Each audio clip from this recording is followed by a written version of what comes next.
can't read. Carrie and Vicky Drake Cool. so far. We ready to get rolling? Such an exciting topic, and I'll try to drag it out as long as I can.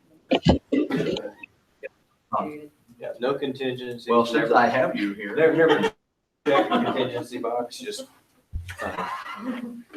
For the row back there. Carol, you weren't here last time, were you?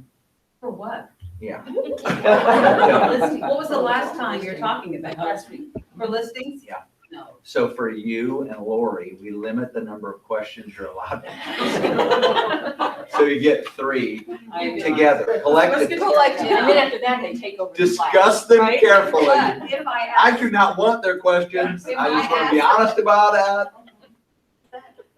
should I take that personally? And then- Should we take that personally? Laura says, no.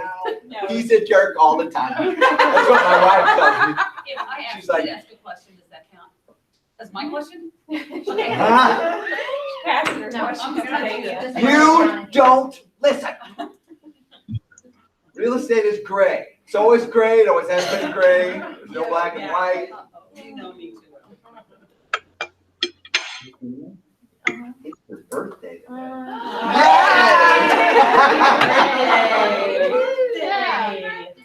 Thank you. Had to bring that up. Like the babies. That was fun. Yeah, right. Okay. All right. So last time we had the deal on listings, and we had a lot more changes to the listing agreement like we did. There's not a lot of changes to the sales contract. I have a question. You're so not funny. Gosh. Before we get started. So I do want to bounce around though. I want to try to talk about whatever you guys want to talk about. There's so much, there's so much that happens between admin side of the deal, keeping us agents out of hot water, versus an agent side of the deal where you're actually, filling this stuff out with clients, versus all of these things that are out there in the world of, like people talk about what's right or wrong and how things happen. Like one of our agents sent me this morning. And I just want to cover it real quick, like this. Everybody see that? Nobody can see that. Anybody see that? God, I watched that. Okay, so you watch that. Okay, I'm doing a deal with Cricket right now. Cricket might be here. I don't know. I appreciate him wanting to help everybody. But he put out a deal on the sight unseen rider, and he said several times in there. He said one time it's best practice. I agree with that. He said several times it's required. It's not required. Our agent actually called the board before she was able to talk to me. Real estate is black and white.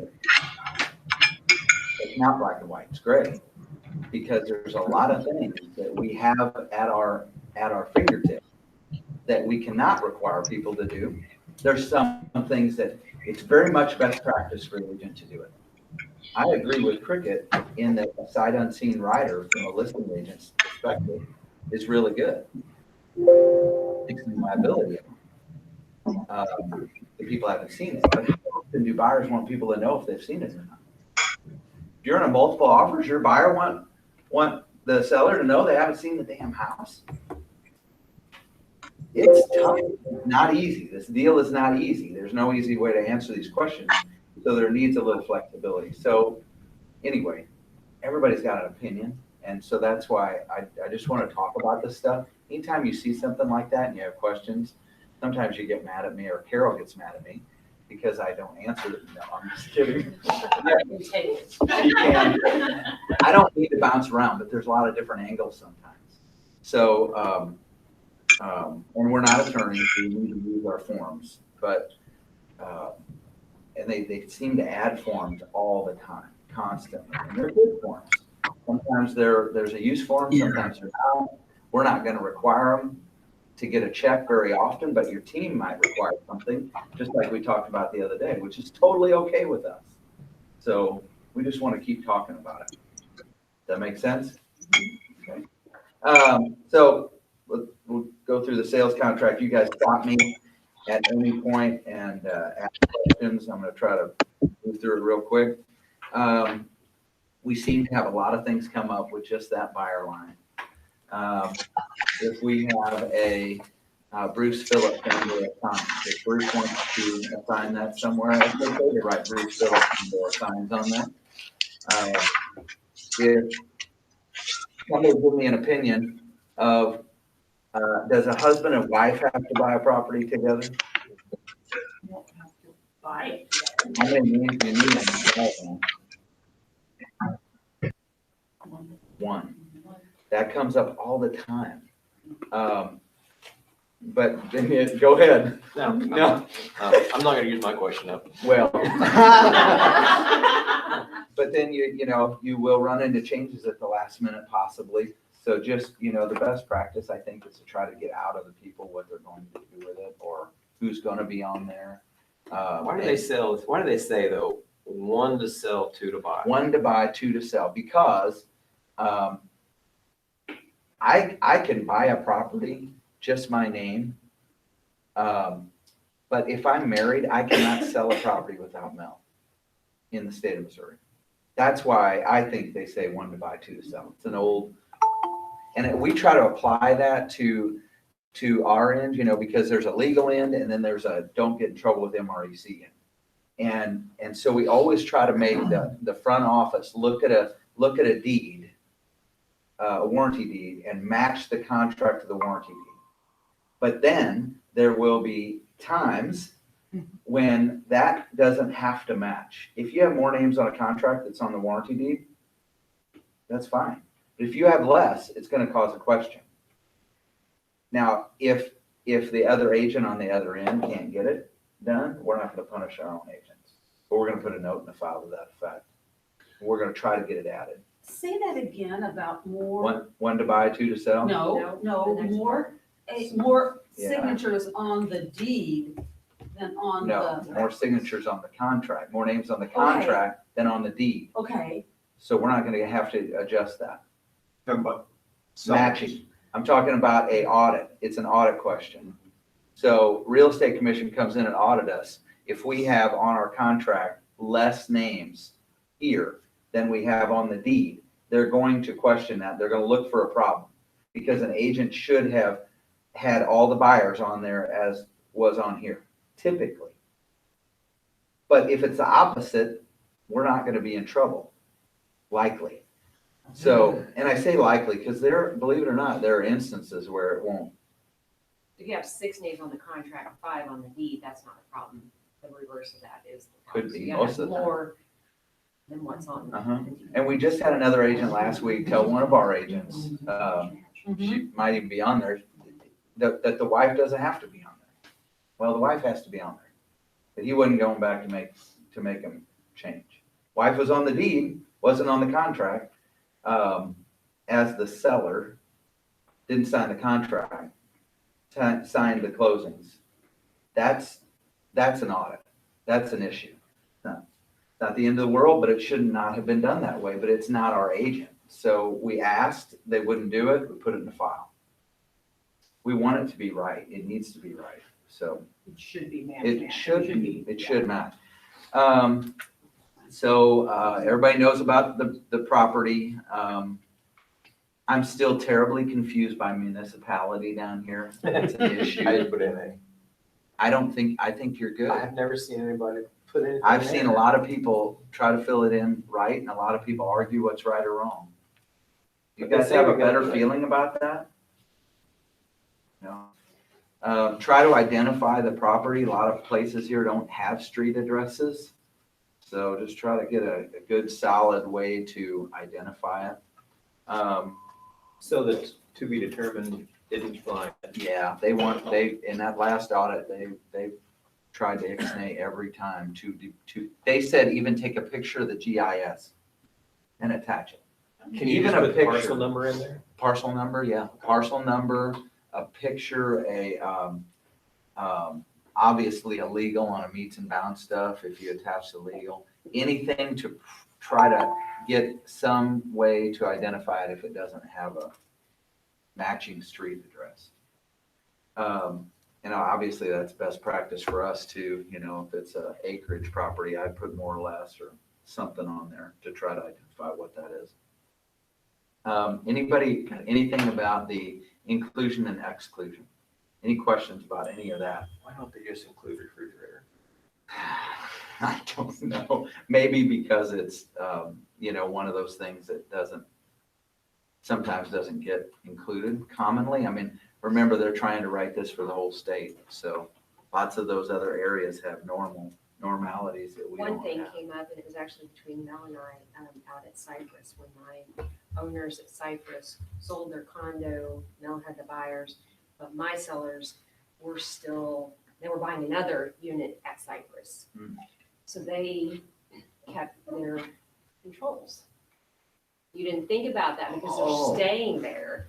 So that's one of those things that, it was like, okay, didn't think about that. They're thinking, well, we're still here. We need to retain our controls to get into, the gated area. Her buyers are thinking, no, we need the controls because we're buying the property. Well, that's a pretty easy one to miss. So, geez. It was, I didn't even think of it. I never even thought, but just kind of a food for thought there. So let me throw something out. This dates me, but I always used to try to write all the main things included. Is that still common? Do you think that's a good It practice? makes more sense to me. I know our brains are always like, use MAR forms, you use what they have done, don't write in as much, but the only time we do is here, in the included part, because there's those weird things. You want to put as much information as you can, have those conversations at the offer stage, rather than the day before closing. I definitely think that, you gotta be real cognizant. I mean, that one's sneaky. It was sneaky. But I mean, like a boat dock, Yeah. better be writing a boat dock in or including boat dock somehow and a hoist deal. And, I've always kind of struggled with the lending requirements and how take all that off there. Well, they just say we do the main. Yeah, that's always been kind of interesting. It's easier to deal with the lender with doing an amendment than dealing with buyer and seller who think they're gonna get grandma's whatever, So- You just don't want a picture or a personal item to kill a deal later because it's not discussed early on. So somewhere it's got to be covered. Same for excluded. I believe that inventory lists are a really good idea immediately, because I don't know how many times, and it seems to be better lately, but the lack of inventory lists causes massive confusion and deals end up blowing up over stuff they sure shouldn't, So I think that's a great idea. It's a little tricky when they do the exclusion list versus the Me too. inventory list here. I have to look that. I agree. Because the exclusion list is the major items, but then, well, they also took this, so why isn't it here? Because it wasn't on the exclusion, so. Coffee pot and blender and. Yeah, exactly, something. Several years ago, they added propane tanks. But something that does come up, a 1,000-gallon propane tank means a lot of money. And there's verbiage in here about how it's prorated later. So, if you've got some propane and you remember that, and from an agent's perspective, it's great that they talk about that. Because that can be a surprise at the last minute, and it's a lot of money. Anything else included and excluded? Obviously, purchase price, seller concessions. How often do you guys see that being used? 10%. Yeah, not a lot. I don't see that a lot down here. But I know why they put it on there. It's just your off-water properties in there the first time. Earnest money, we all know what that is, but any thoughts about earnest money or questions about earnest money? Stupid idea was to change it to 5 days. Yeah. Lori, sometimes I think they just change things to change. Right. I really do. They have I mean, it's like, yeah, we gotta have another meeting, let's change Yep. something. Mhm. I don't know, but, you know, that, I feel like earnest money is getting, people are getting more, way more demanding with earnest money and a lot higher level of commitment. So they're requiring more earnest money. From the seller standpoint, though, a shorter time frame is nice Yeah. because you know that if they're locked in. Maybe that's sooner why. than- I mean, how many times did we used to see a deal go bad before the earnest money? Oh, I'm sorry, we don't, Yeah, didn't deposit it yet. Yeah. and now Mhm. we want to get out of the contract. Right. and Guess what? Yeah, we're gonna kill that. Again, There is no earnest money because we didn't Yeah, deposit because it. then I have 10. That's days to get probably there what and see drove the it. Property and. I never thought about that, but I bet you that is what drove it. It's a good idea. I never thought about that. I was selfish on my end. I'm like, what? I know, yeah, from the other side, it stinks, but. So we do have people that don't deliver earnest money. And it puts a lot of people, it puts a lot of agents in a sticky position. We've had a lot of buyer's agents that want to defend their client that's not delivered earnest money yet. I would suspect why they bolded that as part of that deal too.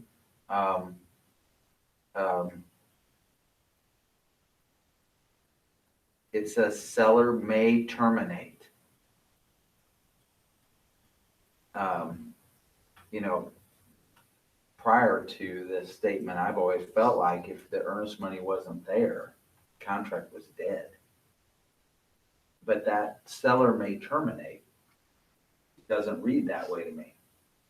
No.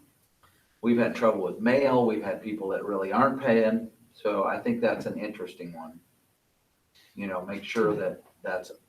Does that mean that if they get another offer while they're waiting for that earnest money to hit title, that they could accept that other offer? If it Better came do it first? before the earnest money gets there.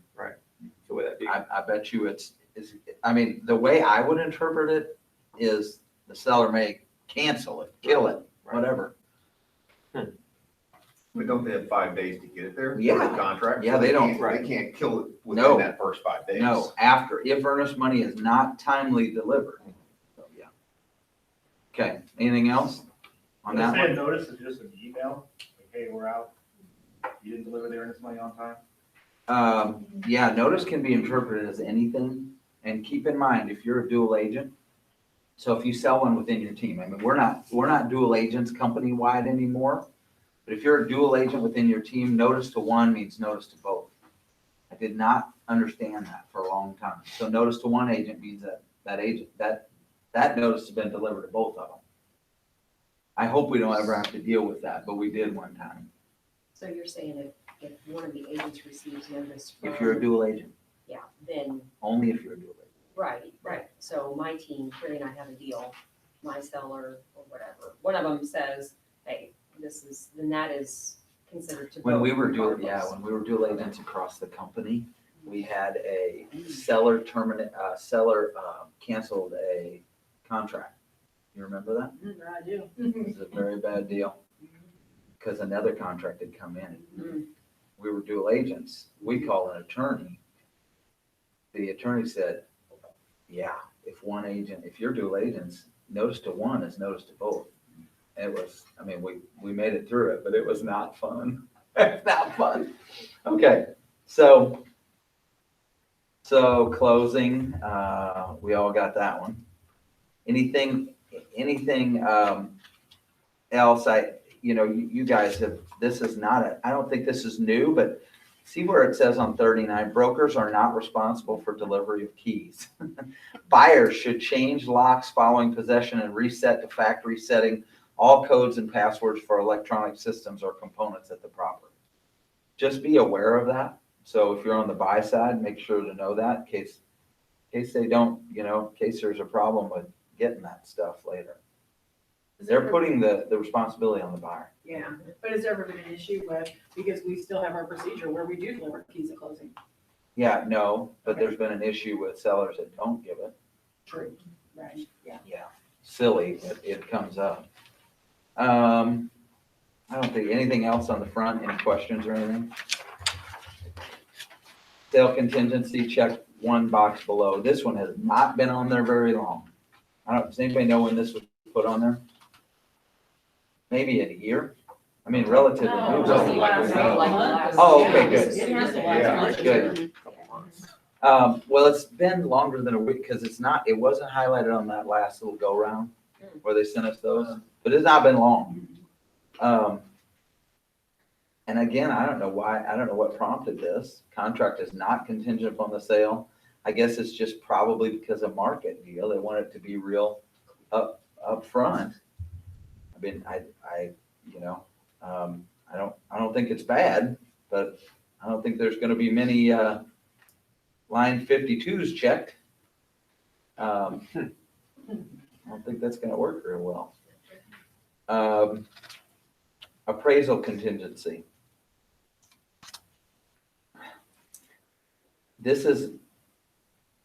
I don't know how often you guys are seeing them, but I'm seeing less and less and less appraisal contingencies. And the most important thing about that is not for you guys, it's for the agents. They just need to cover what happens. Why am I checking that box and what does that mean to me? Because some people think the appraisal is what the property's worth. They do. Well, it didn't appraise. But I think we're getting pretty good as agents, helping people understand that the appraiser's working in arrears. It's hard. Any questions about it? I don't want to beat that up because I can do that, but no thoughts about that? Has anybody had any concerns with any of the appraisal So contingency? if you don't check appraisal contingency, and then you check, 75 conventional, and it does not appraise, Mhm. is contingent upon financing. You can't get your loan for your 80/20.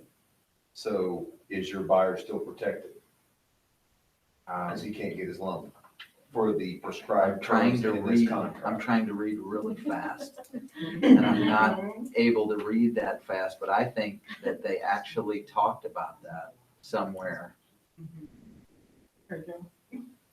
Does anybody know that? Can anybody help me with that? I always thought it meant that his earnest money is protected, your buyer's earnest money is protected, but the contract, they can't come up with the difference. Kind of with the appraisal and you agreed on a contract, right? So it used to be, we would just say, I mean, before appraisal contingencies came up, we would use the financing contingency as a part. The appraisal would be a part of the financing contingency. I mean, I would say that to people, well, if it doesn't appraise, it's gonna change our LTV. It's gonna change our loan to value, which means we'll be able to, you'll be able to get out. I can't read fast We have enough. a contract, right? Basically what that. No contingency for appraisal, no finance. I think it depends on the buyer's ability. I don't think appraisal is a guaranteed out anymore. That's just my opinion. I have not read through that. Come up with a difference. I understand. Maybe. If Back to the- they cannot get financed per the prescribed terms in here on an 80/20. You're gonna have to have a letter from you're gonna have to have a letter from the lender. If you have a letter from the lender and it indicates other reasons other than appraised value, you're gonna get out, I think. But if that lender or if that buyer is qualified, no matter the value that came up on the appraisal, I think you're gonna have a problem. Now, I gotta read this to qualify, but I think it's changed. I guess at this point, before I know the answer, I'd be careful to do what we used to do. Because we used to do that all the time. Yeah, I mean, that's what I would say. somebody was the king of it. I was really good. I'm like, I mean, I don't know who. well, I'm not gonna say what I said. How's that? They're recording. But yeah, that was common. Don't worry, I'm putting 90% now. Don't worry, I cover bases real good. I think they're getting sticky on Closing some that. loopholes on a certain thing. They are, Uh-huh. and I think it's just part of the deal, but But they are, seriously. I mean, there's little verbiage in things that was never there, like in the contingency on the sale of the home deal. You and I have been around and around on that one. We learned a lot. I was You and I wrong, learned that. wrong. Yeah. Um, so, I mean, it changes. So I don't want to, I want to read that a little bit closer, but my opinion would be real careful. You know, and it's kind of a catch-22 because it is. And I don't think a buyer anymore, if they put appraisal on financing and appraisal, or I mean, contingent upon financing and contingent upon appraisal, they almost don't stand a chance. In the height of this deal, they're screwed anyway. Okay, title survey, the only thing I've heard lately is, 10 days doesn't cut it. We're doing a lot of amendments on our deals to correct this after the fact, which is a problem. We should be filling that in, but again, I mean, putting that way out might put a buyer in a bad spot. What does it take today? Because I honestly don't know. At least 15, if not 20. We've been getting them 3 days before we close. We have seen that too, and it's Yeah. like, holy cow. What if something, Yeah. any questions about the title commitment part? One thing that has come up a couple of times, as we're dealing with agents from St. Louis, from Kansas City, from different areas. We always mark box C, seller pays for it, the buyer pays for their own policy. We're seeing that change if you're working with an agent where it's the norm for not for the seller to pay for commitment and buyer to pay for their own policy, but the seller to pay for the buyer's title policy. So keep an eye out for that. That's happened a couple of times. We've had to. So I had an agent call me, I forgot about this, but maybe a month ago, that got checked and our agent missed it. And I mean, there's nothing you can do about it by the time they called, but they didn't catch that because that's the only time I've seen it, but I think it's a good point. It's happened a couple of times, yeah. Do you guys get that? You know what they're talking about? Okay. That can mean quite a bit of money. Okay, I Title. have a question. Yes, ma'am. When you get your title commitment and you see the names on that title commitment, seller is so-and-so. I'll give you an example. We have a contract right now that the sellers are Lori and John. I get the title commitment and it's vested in Sarah. Sarah's not anywhere on the contract. Sarah is deceased. Lori and John, just here recently, Lori and John are the beneficiaries. Yeah. So how do we? What's the title company gonna require? They're gonna require a death certificate? Yes, they are. Okay, and they're gonna convey the property with that? Well, and there is also a beneficiary deed that was filed in 2016 to John and Lori. Yeah, So, but when it gets to the front office, no, they're not, I mean, they might ask a question, because they Yes. have to figure it out, but, The I mean, we're not gonna. Don't look at him, Christina, don't look at him. Don't look at him. she's only done what she's been So taught. she is, and you know what we tell her and what we tell everybody? In the best interest of the company and every agent that works in the company, ask the questions. And we'll deal with them when they come up because, that's what we want. We want some of these things are like, I just scratch my head and I go to asking other people because I have no clue. But I do, want, we all do want them to ask so that it doesn't get passed through. Because you guys are really good, Okay, but all yeah, agents aren't good. Because Sarah is on the HUD. Yeah. Sarah's the seller. Well, yeah, but we're gonna, what we're gonna do, yeah, she wants you to take notes on this one. I'm What's already. the last name? What we're gonna do though, what I'm gonna do is I'm gonna say, how did the title company convey the property? Did the title company convey it did they let it go through? Then we're gonna stick with that. Sarah's passed away. They're not gonna put Sarah on the HUD because she No. was dead. Right. No, she's on the HUD. Yeah, well, She's the seller. right, but there's been a beneficiary deed, there has been a transfer, the title company conveyed the property to somebody else. We're not gonna try to, But if Trump you that. don't know all that, right, well, That's and that's why there where- has to be a level of understanding between all of us that it's okay for somebody to question somebody else. And sometimes we find out we're wrong. With the Nays deal, I had to eat massive crow to her and another agent. I never apologized to him. I don't want to apologize to Derek. Let me just put that out there. It was. But I was wrong. I mean, sometimes we're gonna be wrong on these deals. And I really felt passionate that I was right. So I don't know what to say other than we gotta be okay playing this stuff back and forth. And, you know, sometimes we're gonna have to draw some kind of line that we believe keeps us safe. And sometimes I'm gonna have to go to them, let it go, because we're willing to take a risk. But we have to have those questions When you, to do it. maybe when you turn in your closing cover sheet with your check, Yeah. take a copy of that beneficiary deed, highlight, whatever. Yeah. well, but I don't know if I can get it because it's from the. What can It's on the computer, don't? Yeah. Okay, okay, let's keep going. Okay, inspections. Anybody got anything on inspections? I mean, I don't know. Yeah. Let me tell you one thing. Let's jump all the way down to limitation of inspection rights. We had a interesting issue come up where limitation of inspections rights were, that box was checked. We don't see that box checked very much. And in this case, the buyer wanted out. But they checked that box.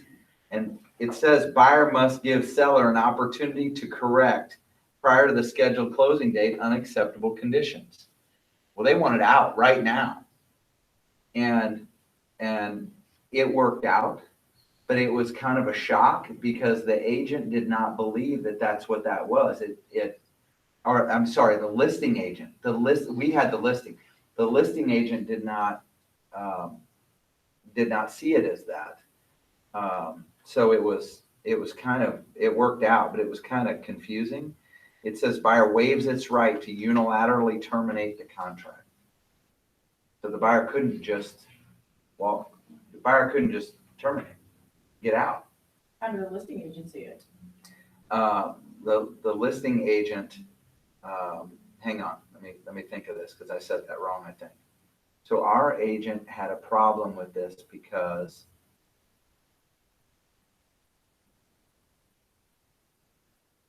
they believed that the buyer could still terminate, I guess.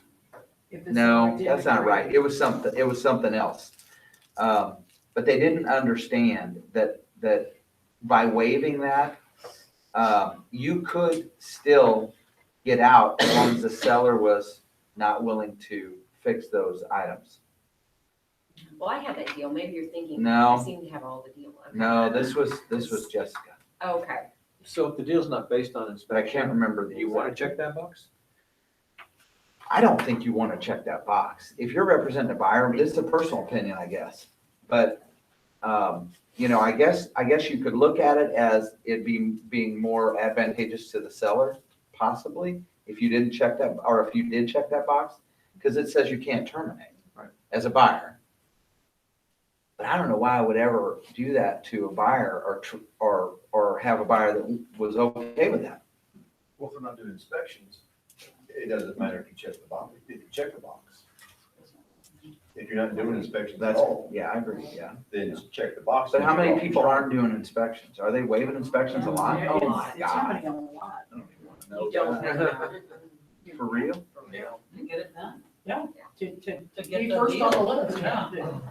I had one last year where the rat crawled in the freaking hot water in the water softener and he didn't do an inspection.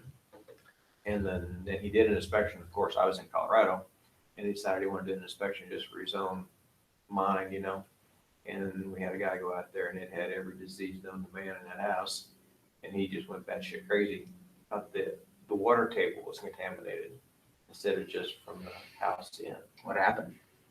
We ended up closing on it, but we had to get a guy to go out there, because my inspector, like a retard, didn't inspect the outside spigot and the house. He just inspected the house where it was contaminated. So he had to go back and do the outside of the house. So, so if they don't do inspections, please have them sign off. They've waived the right to inspections. That's where I think our little sheet is really good. Check mark the box. Because I don't see it coming back a lot. I don't see problems a lot. You're right. You know, that- Use our form. we got one that Check could box, come. yeah.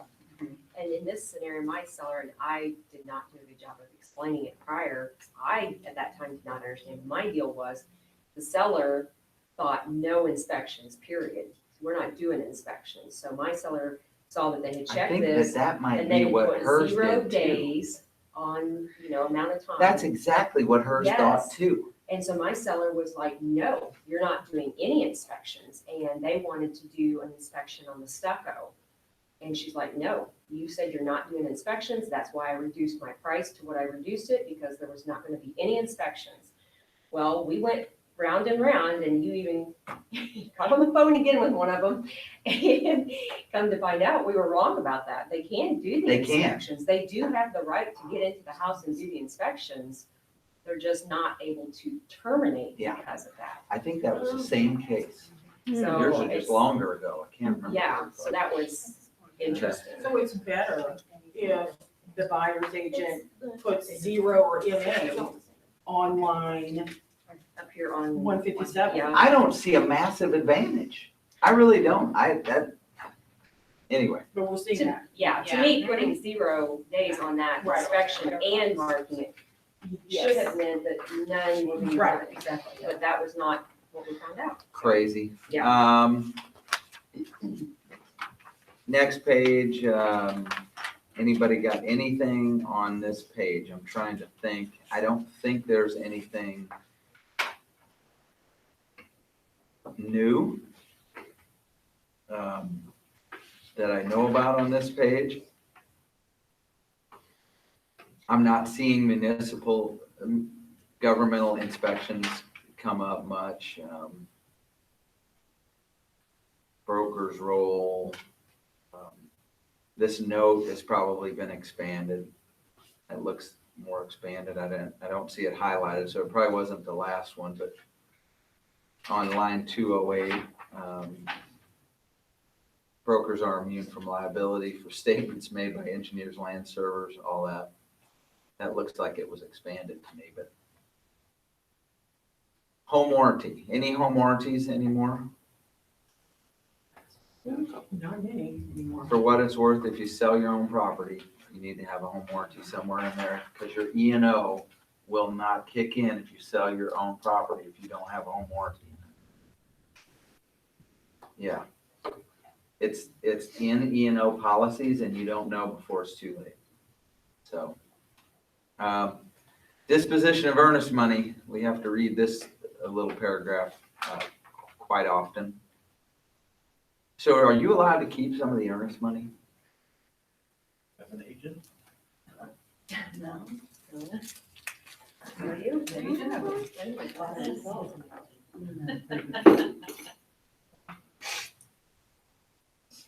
Not even, don't put your hands on it. Well, first of all, we don't hold earnest money, but that wasn't my question. So if a deal terminates and there's $10,000 earnest money there, who gets the earnest money?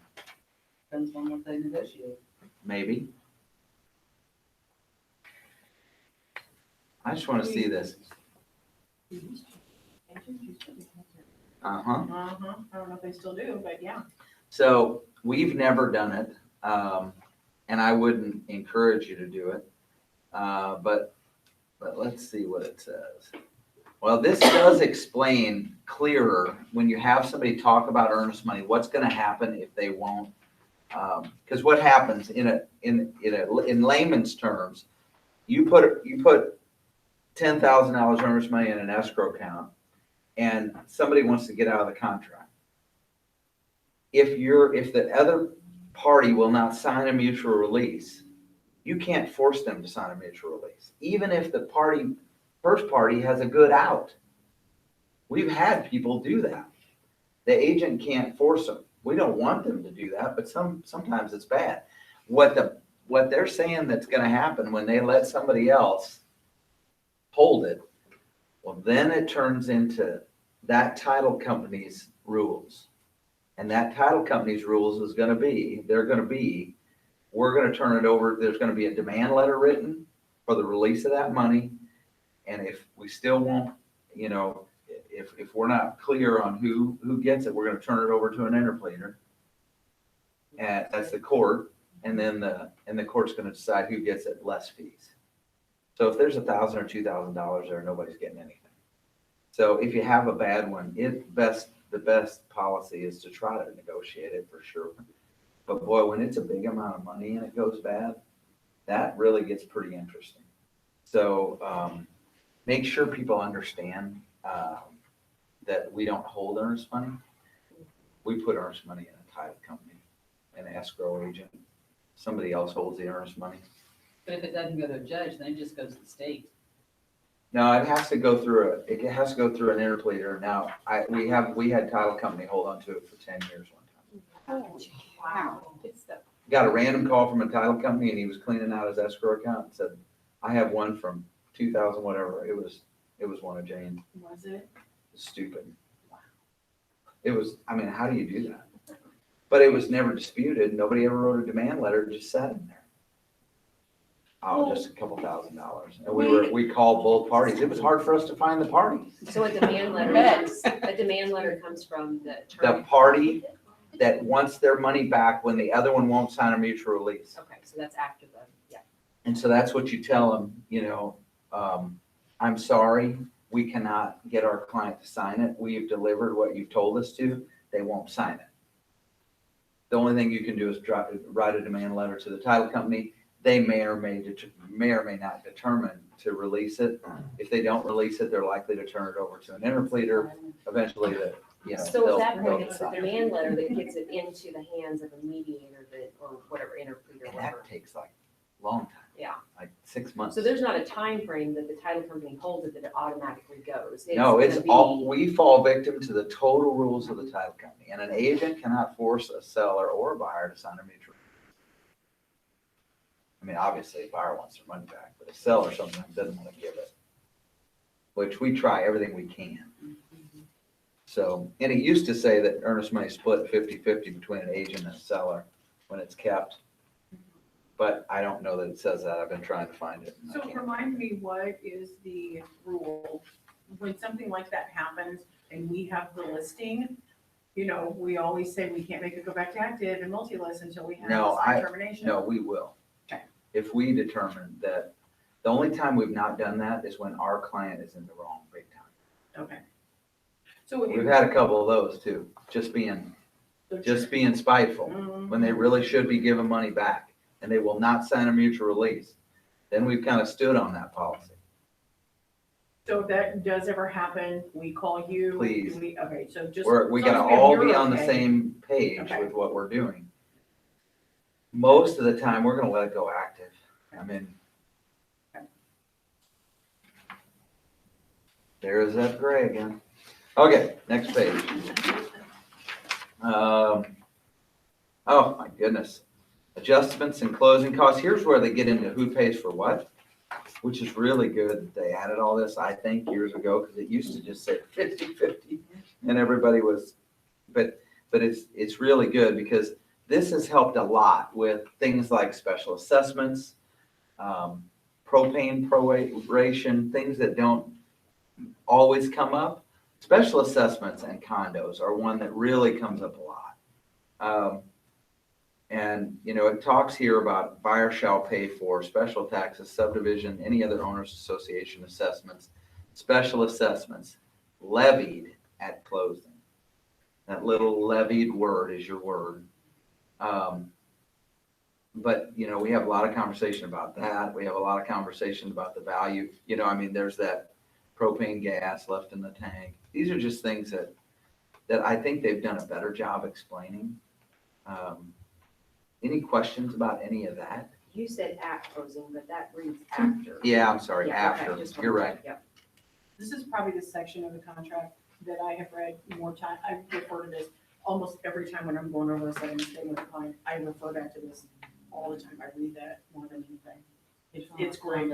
Seller and they. Right, yes. And here's It's about- Here's the problem with this for me, because on the seller side, it says levy before, right? What does it say on seller side? It should say before. More. Okay. So here's the problem. You got a special assessment that's ongoing, or you've got one that's upcoming. It's gonna be negotiable. Lots and lots of times, it's gonna be negotiable. And so often they want it clear. The buyer wants one thing and the seller wants another, and it's not clear. Because you know it's coming because of the notes. But it's already agreed upon, it's just how the payment. They don't know how much it structure is. You know, if the payment structure has been agreed upon, there, yeah. Then you got something to play with. Right, but But we know all the roofs are gonna need replaced down there. I mean, we've had some doozies with that, and that doesn't take, some of that stuff, there's just no excuse, I mean, there's no way to black and white it, it's gotta be negotiated. but in your opinion, if, oh. Who? Tammy has a question or comment. Is it Tammy Rosenthal? Oh, no, she can't have a question. Yes, it is. Hi. Hi. So I've had this, issue come up a couple of times, even though it's in the contract like that. We always just make it standard for like our condo buyer contracts to write in there that any special assessments that are voted, agreed, levied, or assessed prior to closing are paid off at closing. And that really just helps clear up any confusion because it's in the contract. I think anything like that's, anything to help clear it up. I mean, the problem is this stuff gets buried in these little deals and nobody sees it until it's too late. And then you're, In the special agreements. mhm. Yeah. And I think that's a great idea. The other thing I always thought was a good idea was asking for the minutes. I always thought, because boy, those minutes tell a big old story with condos. That's the other thing we do. A situation that I just had just last week was with the house. I never put in the house contract about asking for any special assessments to be paid. And the day of closing, the buyer was meeting some neighbors and they're like, oh yeah, do you know that there's going to be a road assessment? Never lived in the neighborhood. That was, I didn't hear that, but that was new for me. So I think I'm going to start writing it in my house ones too when there's subdivisions involved. If the subdivision has something. Yep. Probably wouldn't be a bad idea. Yeah, I've not had that, I haven't had that come up for a while, but yeah, that definitely happens in subdivisions too. But right now, I think buyers, I hate to keep saying this, but buyers are giving up that demand. They for are. the special assessments. Well, now you have no ability to get nitpicky No, because they'll lose Yep. a lot of times. it's unfortunate, but We have had a lot of people talk about 1031s. The contract has good language in there giving the parties the right to do 1031s. You guys know that. Any questions about that? Anything else on this page?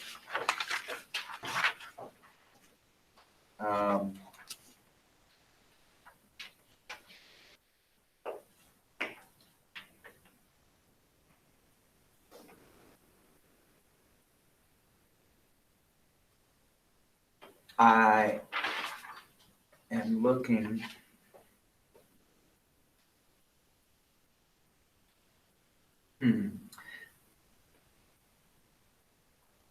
So lots of times when it's going bad, people want to talk about, or people don't want to talk about it, but we have to talk about what happens if you walk away, Mr. Seller, because you don't have any contingencies.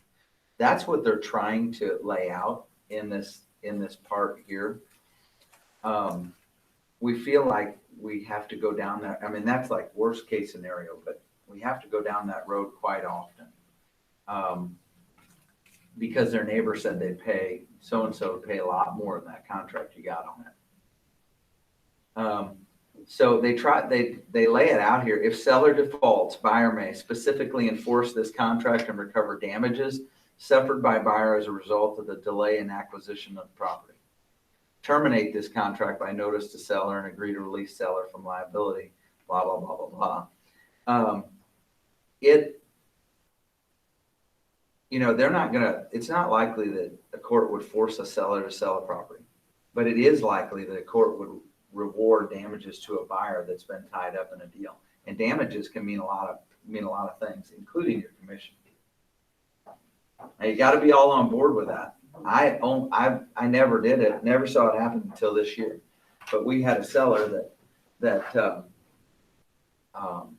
decided literally, I'm talking $1.1 million house.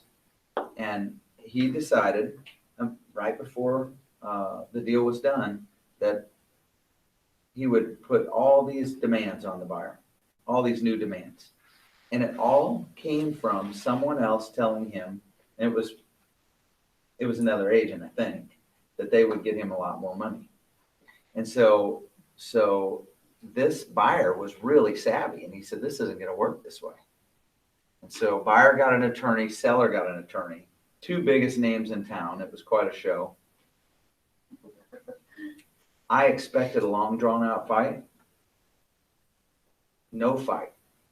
Once the seller's attorney got a chance to read the contract was good. The buyer had upheld every part of the deal that he had to. Once the sellers saw that, the seller's attorney saw that, and we said, and by the way, you tag us on, because we're coming for commission too. And we had to engage our own attorney. The whole deal went away and it closed 2 weeks later. Yeah, it wasn't really very long. But it was a real learning. Learning deal. It was very interesting. Had the buyer misstepped, that would not have been like that. But I am seeing more and more sellers try to get out of contracts at last minute now. Not many buyers, but now it's sellers. It's crazy. So that's a good thing to remember, to explain that. We had one that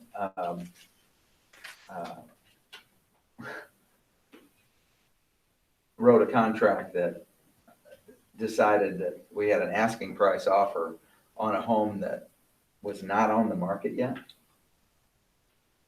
And the minute the asking price offer was submitted, the wife said, I'm not taking that. Oh, but the listing, that was the listing price. That's the price that, yeah, but I talked to my son and he said we should get a lot more in this market. And it probably soured that deal, but I mean, stuff like that is happening a lot. There's a lot of talking. Seller's disclosure statement. We cannot force a seller to sign a disclosure statement. We want a disclosure statement every time we can, but a seller has the right to do what they want on it. It sounded like seller's disclosure statements were required, and we want them to be required as far as something. Even if they check mark the box that they're not going to fill it out and sign it. We want something if we can. But we can't make it happen. So oftentimes also this isn't today, but you want sellers to have accurate disclosure statements. Something, if a contract falls through because of inspections, you want the seller to update that. If it's something that needs to be disclosed or has to be disclosed, you want to make sure you help them remember to update that, get that on there. Anything else? Any other questions on this page at all? Let's go to the next one. I thought I'd get away with like a half hour. Boy, it's not been a half an hour. I'm sorry. Lots of riders, lots of things that we can attach, and we want to use them. We want to use as many as we can. I don't have any changes or anything to talk about with that. but we want to always peruse that forms because they're adding new ones all the time and they're good. Is there anything you're seeing put in there that shouldn't be? No, I don't think so. People put- I mean, really, our agents are pretty darn good. You know, like a condo writer to sale contract, we want those. We don't require condo writers to listing contracts. That's a best practice deal. We want that, Addendum A's. Should be. but you can't, you know, we have some that come through without a condo writer sale contract. And then they'll get through and close. Well, I mean, you've got to have a disclosure on there that they got the resale cert and that they saw it's gotta be somewhere in there. So we don't, you know, we don't ever wanna, hopefully, I mean, usually we can go back and check and make sure that, but things like that need to be on there. We're not seeing anything that is being used that shouldn't be used, I don't think. Special agreements, they keep making that section smaller because they don't want us to write it in. They don't want us to be attorneys.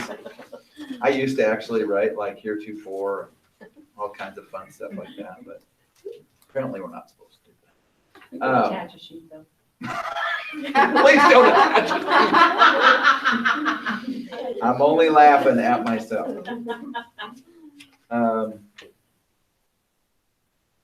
Let's see.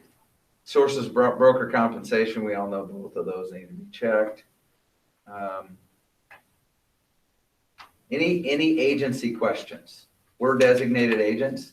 It's always okay to check mark the little box at the bottom. That the commission says that's just a disclosure to a buyer or seller that you do practice designated agency. So it's not a bad thing. When you're a dual agent, you don't have to check mark that, but even if you check marked it, you wouldn't put yourself in a bad position. So we just try to keep it uniform and say check mark it. I don't know anything else on that one.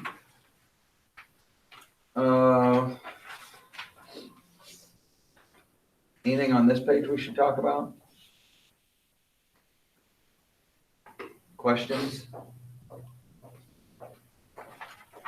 If, on the rejection, if they, are going to offer a counter, but they sign like they accept, and then there's a counter attached, we have to get that at saying that they reject that offer, right? We've seen that a few times. Yeah, they got us on that. It's a technicality, but they did, they don't like that. Or So- this, the acceptance will be left blank and the rejection will be left blank, but then I'll have a counter offer. So nothing's telling me that there's gonna be a counter offer, so I need that Yep, initial. yep. Anything else?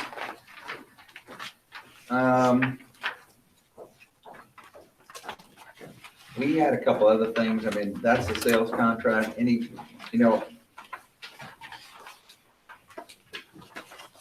questions on any of these other things, like some of the kick out and back up notice? I'm sorry, Lori, go ahead. I just had one question I just want to clarify. So if we have an attachment, well, not a true attachment because it's not actually checked on page whatever, that it's attached to this offer or this contract, meaning an addendum A, meaning a condo writer, meaning anything.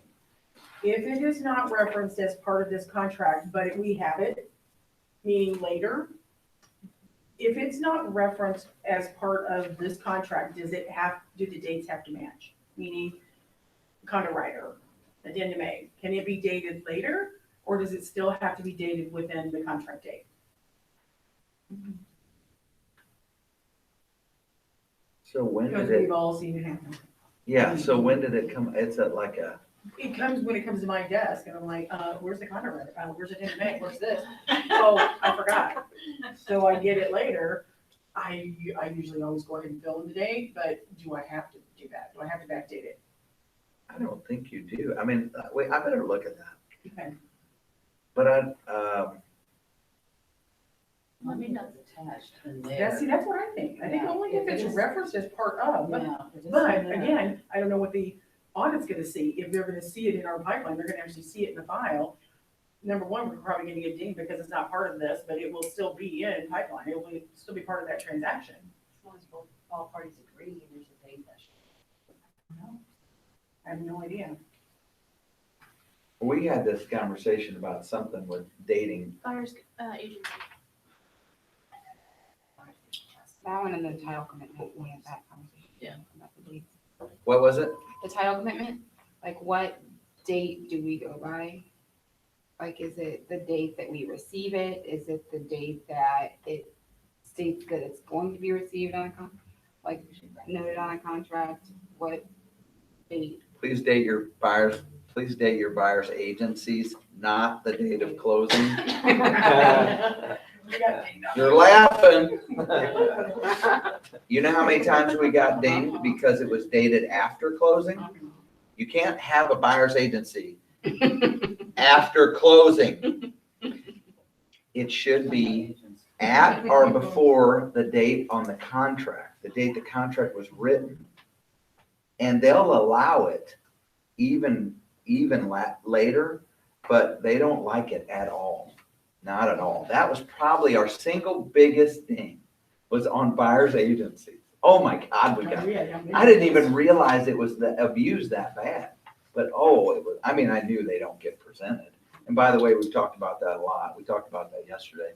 Buyer's agencies are becoming, I think it's really good to explain to buyers today, early on, everything that goes into this.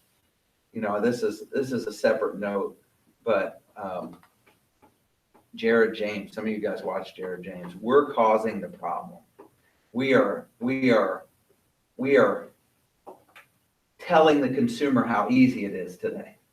And it's not. It's the hardest it's ever been. More effort per transaction than ever before. But yet we're training the consumer it's easy. I had 32 offers and sold in 3 hours at 100,000 over asking price. I mean, think about the Facebook post. How's that supposed to make a seller feel? His take on it is, you know, make sure you demonstrate your value in everything that you do. That's including the first time you meet with a buyer. The buyer doesn't know. The buyer is not, you know, the buyer is real fickle today. They'll dump an agent for any reason they can. If they think an agent is not communicating, we had a bad story in the Next Gen meeting yesterday because of, you know, a buyer just like a 4-day period of time, the buyer went totally outside their criteria. The next time the agent called, they bought some because they're just real urgent, real responsive. I mean, I think you have the right to tell them that your time is valuable and that you work very hard for the buyers that you work with. I love the way Jane does it.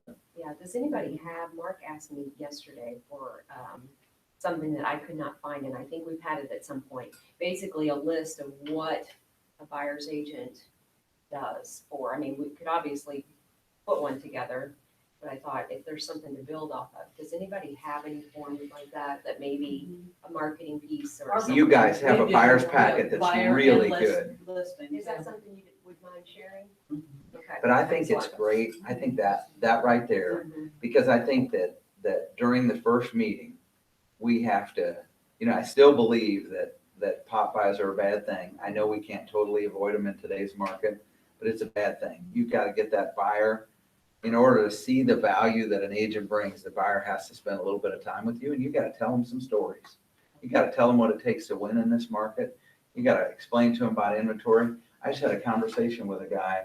I called an implement company to ask a question about a piece of equipment I saw online, and the sales guy started asking me about the market, and he goes, you know, must be really easy right now. And this just happened. I mean, I was talking to him right here, and I said, well, you're probably the third or fourth person in the last week that has said that to me. I said, actually, it's the hardest I've ever been involved with. It's hot. He said, well, is that because there's a problem with inventory? I said, well, actually, there's more. I brought that sheet too, and I didn't bring it in. I have it in my car. You do? That's mine. Is that yours? Doggone it. I brought mine too. So this was yesterday. We had our meeting yesterday. You'll see this stuff come out. This is just our little sheet that we compare board listings to. I thought for sure last month there would be less listings. And this doesn't break it down per month, but still January through April, we're still at more listings this year than last year. And I know that was the time of COVID, so we have to start watching that. I was really worried that that little article I wrote for Susan in the newsletter was going to be incorrect. But an agent that allows someone to say you have a problem with, we have an inventory problem, is that's a bad thing. Don't agree with that. This year there's been 2,056 listings. Last year 1,842. There's been more residential, 414 residential to 354 last year. Is there an inventory problem? I don't know. It's kind of how you think about it. If you agree with somebody that says that, I think you're agreeing with a negative opinion. So be the optimist. Tell them there's a lots of transactions going on. There's still a lot of listings coming on. It's just that what it takes to win today is different. And it's different for me, and it's definitely different for you. So I have to, rather than do you a disservice and just run out and start showing you property, we have to have a plan. So I want to sit down with you and tell you what the people that are winning, what it takes, because you want to buy something, I want to help you find what you want to buy, something like that. Anyway. I'm sorry, go ahead. Are you gonna clarify the kick out backup? Oh my God, I started to, but I don't think it's worth it because we're all out of time and we don't see it anymore. It's just really confusing. We don't see it much anymore, but let me know and I'll call the people in this room that know and I'll get you the right answer. But the verbiage is confusing on some of these deals. Don't you think inventory is up because everybody's thinking now's a great time to sell their house and they're selling a house for 400,000 and it's really worth like 250 and it's just junk? You know, I think it's I think it's a really hot market for sure. I think that has something to do with it. And I think the public perceives that inventory is a big problem because there's no standing inventory. They can't see any inventory, nothing to look at. So that must mean there's no inventory. Come on, say it. No, give it to me. I can see it in your grin. I know what it's going to be too, and I'm ready. Guns loaded. I'm just saying it would be easy to agree with someone if they said that, but don't. Fight them a little bit. Push them a little bit. Yeah, don't create a for sale by owner. Right. Make sure you're fighting for it. Yeah. And that's the saw thing. I mean, I saw it posted today on Facebook in the for sale by owner Facebook page. And you know how when somebody posts something like that, they get 400 agents jumping all over them. And like their first post was, oh, and by the way, I have an agent.